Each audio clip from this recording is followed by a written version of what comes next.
안녕하십니까. 분당의 나라의원 손정일입니다.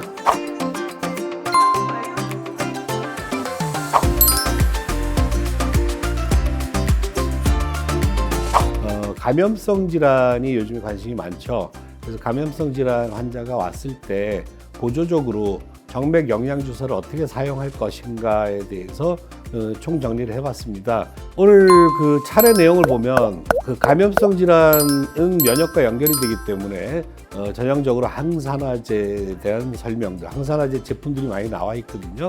그 중에 대표적인 항산화제들, 그리고 거기에 첨가해서 사용할 수 있는 몇 가지 주사들을 소개할 거고요. 강의를 마치고 나서 마지막에 정맥 영양주사의 기본 프로토콜들을 어떻게 접근할 것인지 정리하도록 하겠습니다. 일단 첫 번째, IVNT는 강요를 하면 안 됩니다.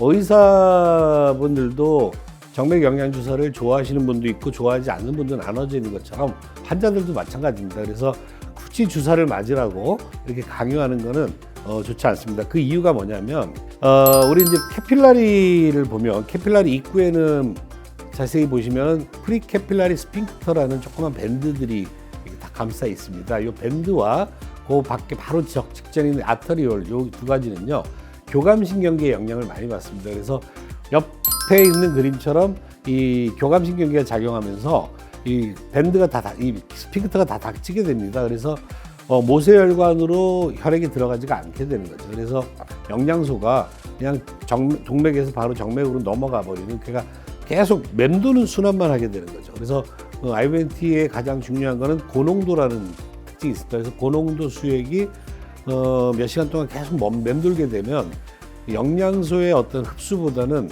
농도에 의한 불편감, 이런 것들이 더 커지게 됩니다. 그래서 그런 부분을 좀 염두에 주셔서 강요하지 마시고 이런 주사들 맞으면 좋습니다. 편안하게 이렇게 생각하시는 게 훨씬 더 좋습니다. 그래서 그런 분들 중에서 맞고자 원하시는 분들한테 오더를 내주시면 되겠고요. 그리고 그렇게 하는 과정에서 환자분들한테 가격도 어느 정도 미리 공개해 주는 게 좋습니다. 1번 예를 들어서 메가비타민 요법이다. 그러면 비타민 C만을 가진 요법이거든요. 그러면 예를 들어서 10g짜리다, 20g짜리다, 30g짜리다. 가격이 대충 저 정도 되고 효과는 옆에 있는 특징 부분을 말씀을 하게 되겠죠. 그리고 이제 마이어스 칵테일 같으면 그거보다 좀 업그레이드 된 거다.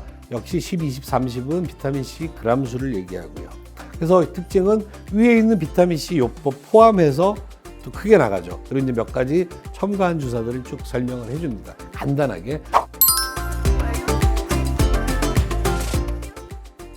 IVNT를 하면서 꼭 기억해야 될 주의사항들이 좀 있거든요.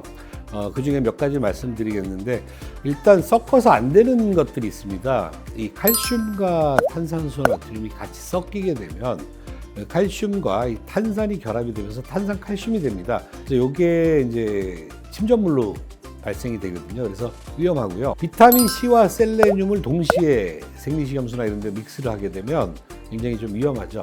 왜냐하면 이 셀레늄이 분자화되면서 이제 침전이 되는데 침전물이 생긴다는 건 위험하기 때문에 보통 같이 섞는 걸 이제 지향하고 있죠.